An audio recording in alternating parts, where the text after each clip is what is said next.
আসসালামু আলাইকুম সবাইকে। আজকের দিনটা আমাদের পরিবারের জন্য খুবই স্পেশাল, আবার একটু কষ্টেরও, কারণ আজ আমার ভাই বিদেশে চলে যাচ্ছে। অনেক দিনের স্বপ্ন, অনেক কষ্ট, অনেক দোয়ার পর আজ সে তার নতুন যাত্রা শুরু করতে যাচ্ছে। আসলে বিদেশে যাওয়া মানে শুধু প্লেন ধরা না, এর মানে পরিবার, মা বাবা, ভাই বোন সবকিছু, হ্যাঁ সবকিছু ছেড়ে নতুন একটা জীবন শুরু করা।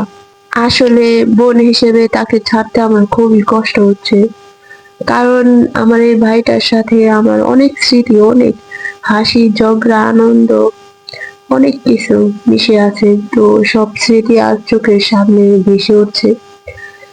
বাইরের দিক দিয়ে আমি শক্ত থাকলেও ভিতরে ভিতরে মনটা ভেঙে যাচ্ছে অনেক বেশি। আল্লাহর কাছে একটাই দোয়া, আল্লাহ যেন তাকে নিরাপদে রাখেন, সুস্থ রাখেন, ভালো কাজ, ভালো মানুষ আর হালাল রিজিক দান করেন।